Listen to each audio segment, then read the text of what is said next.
Hi guys, this is Charlie from AltCoin Bus making a new video. And as you probably know, we're in a consolidation time which is incredibly boring, but also, of course, incredibly healthy for the markets. And a good time to learn new things. So I thought that we would journey back till the beginning and talk about the name that started it all, Satoshi Nakamoto. The father of Bitcoin, the Gandalf of cryptocurrency, the Holy Mary of blockchain, the Moby Dick of tech reporters, and the Donald Trump of... Anyway, I will refer to this person or people as a he, but this is merely for simplicity reasons and because it's a man's name. This doesn't imply anything more than that. Now, I know that there are many of you guys out there who are very familiar with the history of Bitcoin, and the ones who don't want to listen to my voice any longer than necessary, you can skip a bit forward. But if you are new to this or just need a reminder, stay tuned. Okay, the history of Bitcoin. It's the beginning of November 2008 and the financial crisis is at its climax. The economy is at its lowest point for God knows how many years, and to say the least, there is a lot of anger and anxiety around the world. On a cryptography email list called metsdauder.com, someone publishes a paper called, quote, Bitcoin, a peer-to-peer electronic cash system, end quote. And the author is someone who's almost no one has heard of before. It's Satoshi Nakamoto. What he proposes is to create a network circulating around a public ledger. The ledger records every transaction that has ever been made, and in order to transfer money from one account to another, you have to announce it to everyone on the network. The underlying security is provided by cryptography and signing each transaction with a so-called private key that validates that you have access to your account and the amount you want to send. Great! You can now send an amount peer-to-peer securely on the network and no one can practically interfere with it due to the strength in the cryptography. However, one thing remains which is essential for economic system to be able to work correctly. This is known as the double spending problem. And what this means is that you cannot be able to send the same money twice. In this case, what would happen if two transactions from the same account were announced at exactly the same time? The classic solution would be to arrange an organization that governs their transactions and only includes the one who arrived first, or if they arrived at exactly the same time, a random one. But then we would be back to where we began. Third party, centralized, banks. We could just as well use the services we have right now. So let's look at it in another way. We probably couldn't do this without having someone regulating the double spending problem. But who says that this has to be the same entity every time? So what Satoshi proposed was to create a competition in being this regulator. Anyone all over the world would be able to compete, and the competition would be to solve a cryptographic puzzle.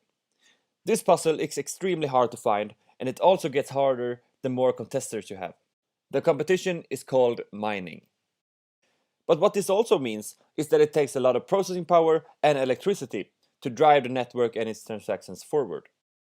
So the question is now, why would anyone want to do this? And remember, we haven't even mentioned Bitcoin yet. We're still talking about an arbitrary entity, which could be a sort of electronic dollar. And in a centralized cash system, the middleman always takes some sort of fee. But we don't have that yet on our new system. We need an incentive for the miners. So what the paper proposes is to create an asset on the network that will be called Bitcoin, and anyone who solves the puzzle will be rewarded with a certain amount. So from the beginning, there are 0 Bitcoins on the network, but this amount will rise steadily as people are mining. So what we have now is a monetary system where as long as you contribute to keeping it safe, you will be rewarded. And this is actually enough incentive for the early miners. The Bitcoin is of course not yet worth anything, but this is what early adopters do. They see the potential and the vision for the future. And building the system in this way also keeps the network secure in other not so obvious matters. Let's say a miner tries to tamper with the transactions. Firstly, if they don't succeed with their scheme, they will have lost money that they have put into electricity. And secondly, if they actually would succeed and it would be noticed, it would probably lower the whole value of Bitcoin, and therefore they will have shot themselves in the foot. So this was Satoshi's way of solving the problem with double spending in theory, and as we are seeing today, it actually works. So that's today's history lesson of Bitcoin. Now let's head over to Satoshi Nakamoto and who he might be. And there's been many persons over the years that has been both proposed and claimed the name of Satoshi Nakamoto, and there has also been a lot of people trying to solve the riddle. But where do one start, you might wonder? Well, if we go back to the beginning where Satoshi was first heard of, we have the mailing lists. And ranging back to the beginning of 1990s, there were many mailing lists targeting different subjects, but this specific one, metstow.com, were run by a group to call themselves cypherpunks. And this is a term for an activist advocating for the widespread use of privacy-enhancing technology as a route to social and political change. And now you see why this was the perfect forum for Satoshi to publish his paper. And you can also see that it's probable that Satoshi, under a different name, were active in this mailing list before.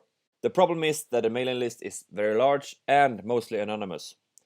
But we know of some active people, which has also contributed to the underlying technologies of Bitcoin, or even come up with predecessors. Yes, as hard as it may be to hear, Bitcoin did not come up from nowhere, and it wasn't even the first one to merge cryptography with the new cash system. So first of all, we have David Chaum, and he was the person who came up with a lot of ideas that cypherpunks were built upon. And he wrote a paper in the middle of the 1980s from which he designed an anonymous electronic cash system which he called eCash. From this, he built the company DigiCash, which was implemented as a micropayment system in a few banks all over the world. The company, however, went bankrupt in 1998. And then we have something called Hashcash. It was developed in 1997 by Adam Back and isn't really a cash system as much as it is the first implementation of proof of work. And as you may have heard, this is something that Bitcoin uses in its core code. Well, actually, it wasn't really possible until this guy, Hal Finney, developed what he called reusable proof of work. And this is essentially what we can see in use today. Next up is something called B-Money, which was a paper written in 1998 by a computer scientist called Wei Dai. In his paper, he introduces a lot of ideas that is later on implemented into the Bitcoin paper. And Satoshi references both the Hashcash and the B-Money paper, and according to both Adam Back and Wei Dai, these are the first two persons that Satoshi contacted in developing his paper. Then we come to the work of Nick Szabo, or Szabo, I'm not sure how to pronounce it. In 1998, he designed a technology for decentralized digital currency that he called BitGold. The project has many similarities to Bitcoin and has been called a direct precursor to the Bitcoin architecture. In spring of 2008, he revived the idea on his blog unenumerated.blogspot.com, explaining a bit about it, and in the comments asking, quote, "Anybody wants to help me code one up?" unquote. During the following years, he mentions BitGold idea a few times on his blog, and also compares it to this new up-and-coming project called Bitcoin. So that's enough about the work that led up to Bitcoin. Let's get back to Satoshi. Because after the publication of a paper, he set out to implement it and get it running. In early January 2009, Satoshi mined the first block, called the Genesis block, and received a reward of 50 Bitcoin. Not long after, Hal Finney, as an early supporter, adopter, and contributor, received the first transaction of 10 Bitcoins. Now, Satoshi was very active within the community and the development, but only communicated through email and forum posts. No one ever met him or interacted with him in any other way. In 2010, he hinted to several people that he would take a step back, and in the summer, he handed over the GitHub admin access to Gavin Andresen, who had started working on the project earlier that year. The last time he is believed to have messaged anyone is in April 2011, when he said, "I've moved on to other things. It's in good hands with Gavin and everyone." Now, there's a lot of things that can be said about Satoshi's personality. Apparently, he was all business, no sweet talk whatsoever, and also he was a bit of sarcastic and quirky. You could simply say that he was a douche.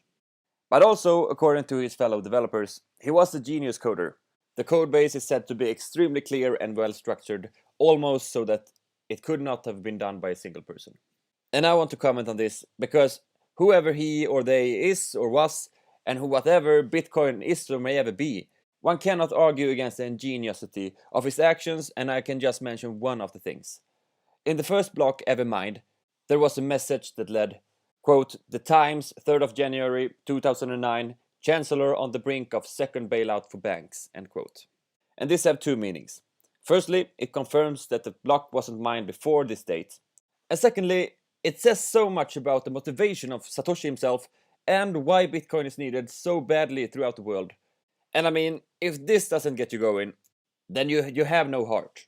Okay, anyway, there has been a large amount of investigations, almost to a ridiculous extent, to find out who Satoshi is. On the website for the P2P Foundation, Satoshi had an account where he in the early days also published the paper. On this account he is said to be a 37-year-old who lived in Japan.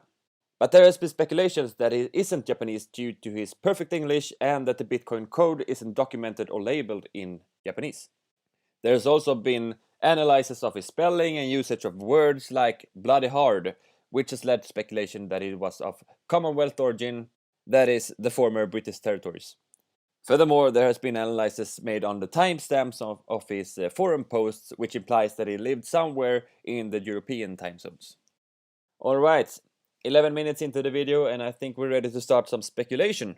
And as you can believe, there has been a lot of persons during the past 9 years that have both claimed to be and be suspected of being Satoshi Nakamoto, or at least a part of it. And first of all, we of course have the ones who contributed to the earlier works, such as Nick Szabo, Hal Finney, or Wei Dai. And Nick Szabo says in an interview that myself, Wei Dai, and Hal Finney were the only people I knew of who liked the idea enough to pursue it to any significant extent, until Nakamoto, assuming Nakamoto is not really Finney or Dai. These guys have denied all accusations, and both Hal Finney and Wei Dai have shown up their email history with Satoshi and have more or less been cleared of suspicion. But this is not really the case for Nick Szabo, and because of this there are a lot of writers who have targeted him. However, even though there is a lot of circumstantial evidence, it's also generally accepted that there is no real proof. Taking a leap forward in time until March 2014, when a journalist discovered a man named Dorian Nakamoto, whose birth name is Satoshi Nakamoto, living in California. Beyond the name, Dorian was a graduated physicist who had worked as an engineer within the defense and the financial information section, which could suggest that he had the required experience and knowledge. He had also been laid off a couple of times, which could provide a grudge against the current financial system. As it turned out though, he wasn't the real Satoshi Nakamoto. But for Dorian, it was too late. The media had turned his life upside down, and he even had been exposed to some property damage and so on. Luckily, a fundraising campaign raised over $23,000 in bitcoins intended to assist Dorian. Worth mentioning is that Hal Finney, the guy who received the first bitcoin transaction, actually just lives a couple of blocks away from Dorian Nakamoto.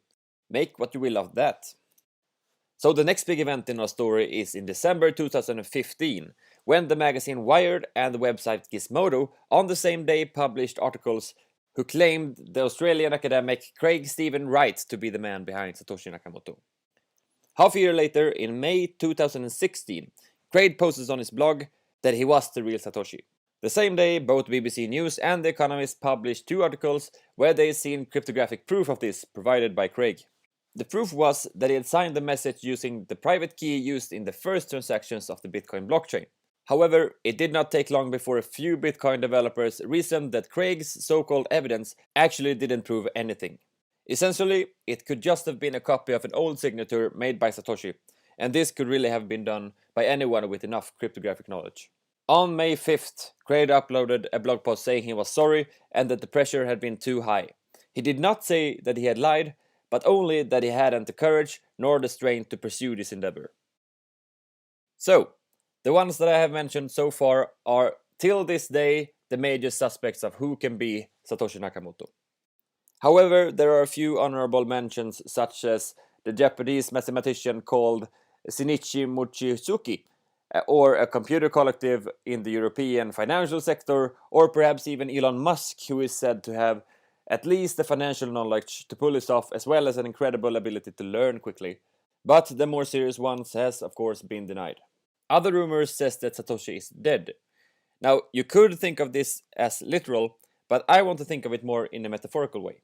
And I want to address this issue by going a bit further and asking, does it really matter who he is? And moreover, should we even try to find out? Because if we just take one step backwards and look at it from a sort of ideological point of view, we can see what stands in the center of it. And funny enough, in the center of it, I find a decentralization. So what does it mean? Well, a lot of things, of course, but perhaps the major ones are resistance to censorship and interoperability and so on.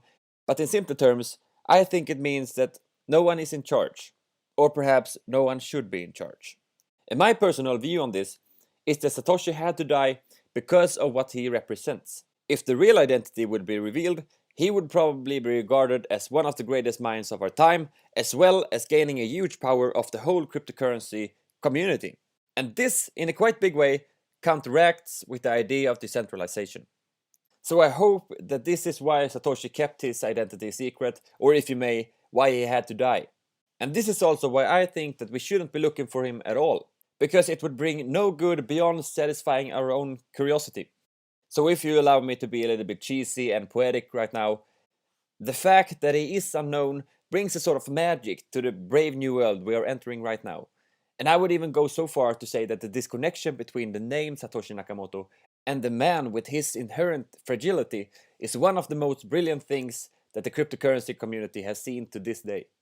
So instead of helplessly looking for who he is, perhaps we should lay our focus on finding and fulfilling Satoshi's original vision. And finally, I actually want to play the end scene of the movie V for Vendetta. Now, apart from it being an awesome movie, I don't want to show this because of the anarchistic mood, but in just this scene, I can see some similarities between the character V and Satoshi Nakamoto. So I'm really looking forward to reading your comments and hear if you can see what I see. That's enough for this time. I really hope you liked this video. If you did, I would love it if you hit the like button down below. I'm also very much excited to reading your comments about this matter. So really, let me know what you think. And if you want to hear more videos from us, then you should subscribe to us here on YouTube, AltCoin Buzz, and also hit the little bell button. We're also on Twitter under AltCoinBuzzIO, and of course Instagram, AltCoinBuzz. We're also on Facebook, Telegram, Discord, and I will leave the links to all of them in the description below. Until the next time, have a good one, guys.